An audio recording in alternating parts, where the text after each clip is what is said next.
Au risque de vous décevoir, je ne suis pas la première dans la famille, donc c'était un choix. Enfin, je suis d'une famille d'enseignants. Mes parents étaient tous les deux professeurs de lycée, ma mère professeure de mathématiques. Et mon frère a fait des études de mathématiques, c'est un informaticien bien connu. Ce que je peux dire plutôt, c'est que effectivement, quand j'avais 13-14 ans, lui-même était en licence et venait nous voir le dimanche. Et il me racontait, à ce moment-là, il me refaisait les cours qu'il avait eus, et c'était le début des mathématiques modernes. Il était tout à fait enthousiaste. Et ça, certainement, ça m'a beaucoup frappée et intéressée aux mathématiques. Après, ça a été un choix un peu évident. J'ai choisi l'analyse harmonique. Bon, j'aimais beaucoup l'analyse et il y avait à Orsay une équipe extraordinaire autour de Jean-Pierre Kahn et avec Yves Meyer qui a été mon directeur de recherche. Donc là encore, c'était un choix évident et qui m'a beaucoup plu. Les années d'Orsay, pour moi, sont des années qui ont vraiment compté double. Que l'analyse de Fourier est partout présente, en particulier en traitement du signal et de l'image. Peut-être je peux vous raconter quelque chose là-dessus, puisque mon patron, donc, comme je vous ai dit, est Yves Meyer, qui est maintenant bien connu justement pour les applications dans toutes les sciences, au travers des ondelettes. Et à l'époque, dans les années, donc c'était il y a bien longtemps, dans les années 70, Jean-Pierre Kahn, qui avait toujours des idées extraordinaires pour trouver des collaborations et aussi des fonds de recherche, à vrai dire, il avait eu l'idée qu'on travaille avec les cristallographes. Il y avait des cristallographes qui étaient venus nous parler et Jean-Pierre Kahn nous avait dit la cristallographie c'est de l'analyse harmonique.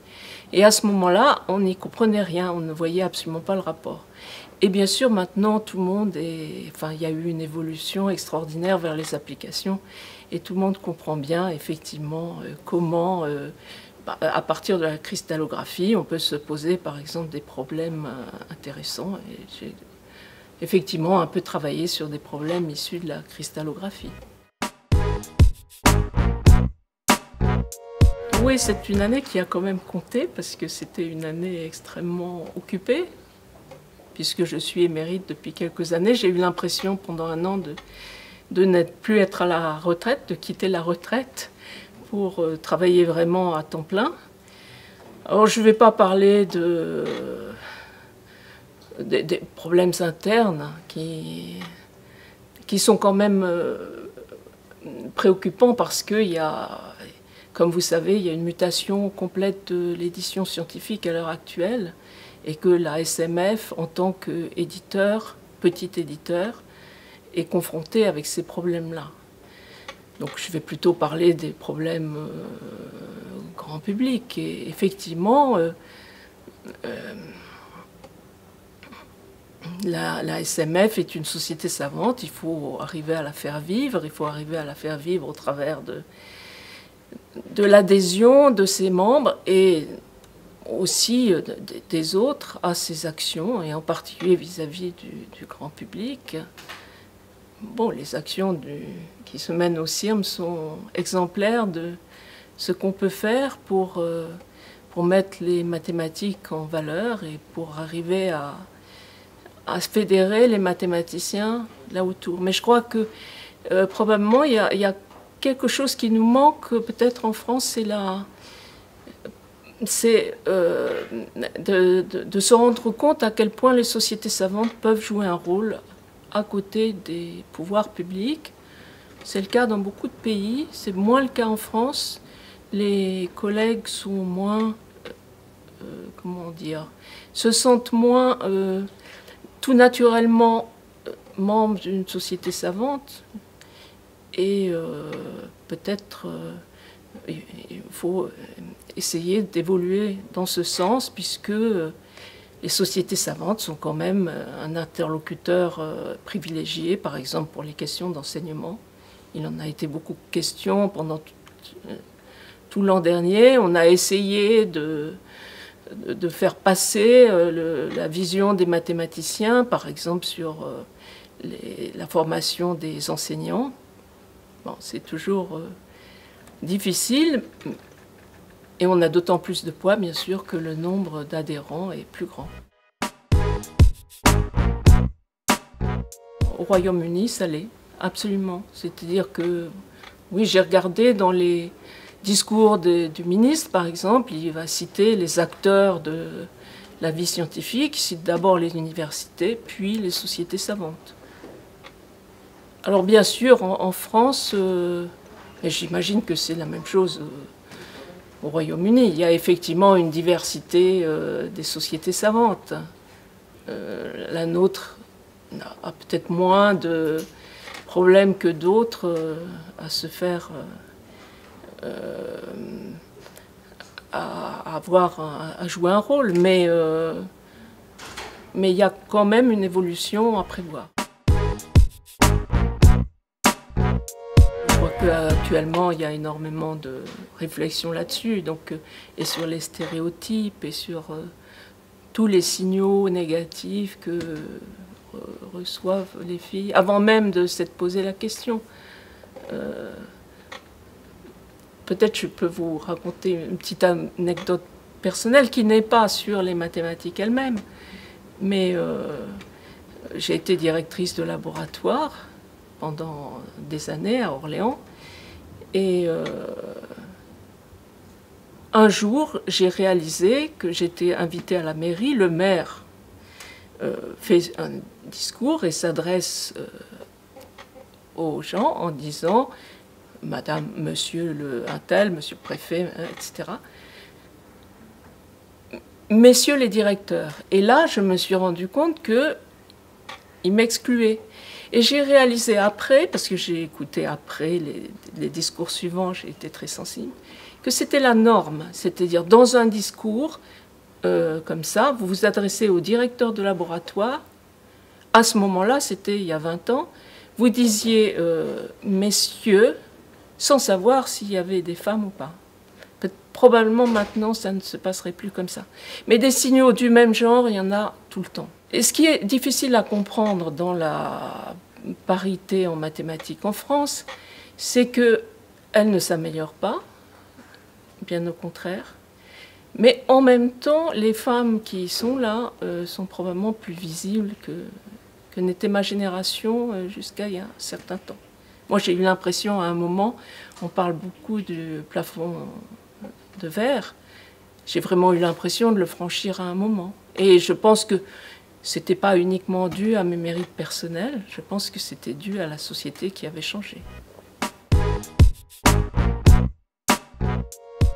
Laure Saint-Raymond vous explique très bien que les mathématiques, on peut les faire partout, dans une salle d'attente de médecins, etc. Donc les mathématiques se prêtent plutôt bien.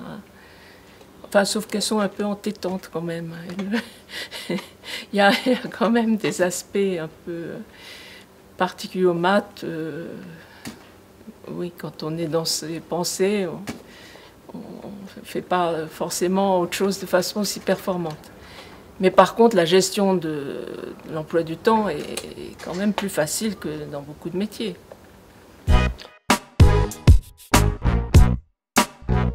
Non, il faut quand même dire que la recherche en maths, c'est quelque chose de stressant quand même. On ne peut pas l'ignorer non plus. Donc c'est vrai qu'il faut être volontaire pour choisir ce stress. Oui, alors là, moi, c'est vrai que j'y ai réfléchi pour mon compte.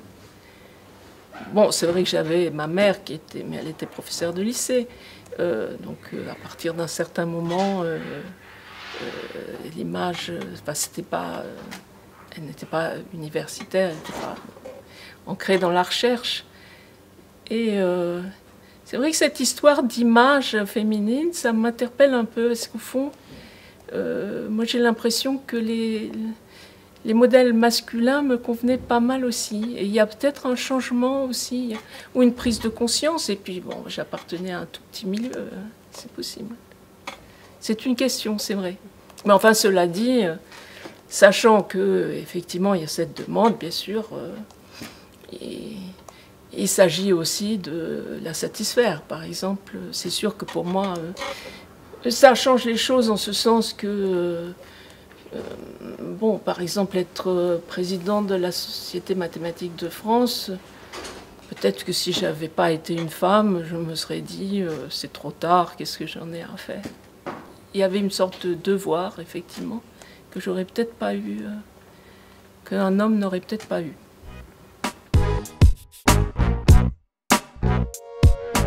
Moi j'ai plutôt été sur le terrain, un peu par hasard ou par goût, c'est-à-dire que j'ai des relations très proches avec des mathématiciens camerounais, en particulier parce que j'ai eu comme étudiant en thèse, parmi mes premiers étudiants, quelqu'un qui à l'heure actuelle est vice-recteur au Cameroun, et donc je continue à travailler avec lui, avec ses anciens étudiants. Ce qui n'est pas... enfin, ce n'est pas si courant, je veux dire, des vraies collaborations. Alors après ça, ça m'a amené à participer à des organisations d'école du Sympa et à aider les collègues qui s'en occupent, Marie-Françoise Roy en particulier, et Étienne Pardou, qui sont très proches sur les questions surtout de l'Afrique subsaharienne. Il y a des étudiants là-bas, il faudrait qu'ils puissent venir faire des stages de master, il faudrait qu'ils puissent venir faire des thèses, tout ça en co-tutelle. Il y a des choses qui sont faites, mais il y a des difficultés propres, en particulier des difficultés liées à l'argent, parce que dans beaucoup de pays au monde, vous pouvez laisser les intéressés avancer l'argent de leur billet d'avion, par exemple. Là, c'est impossible. Ils n'ont absolument pas les moyens d'avancer le billet d'avion. Donc, il y a beaucoup de choses, de petites choses à faire et d'organisation. Alors, ce qui est en cours d'organisation, c'est d'avoir un GDR, un groupement de recherche commun avec un petit nombre de départements de mathématiques de l'Afrique subsaharienne francophone. Donc ça devrait se faire. Il y a maintenant, je dois dire qu'il y a aussi énormément de pays qui mettent des moyens. Par exemple, j'étais dans le conseil scientifique de la fondation Simons qui a mis énormément de moyens sur quelques laboratoires. Ça change les choses, c'est certain, ça permet une évolution. Bon, par moments, c'est un petit peu dommage que, comme il y a quand même beaucoup de contacts entre... enfin, il y a beaucoup d'étudiants formés en France qui sont repartis en Afrique. Bon, c'est un petit peu dommage que la France n'arrive pas à mieux structurer pour suivre ces étudiants-là qui ont un attachement à leur formation initiale en France.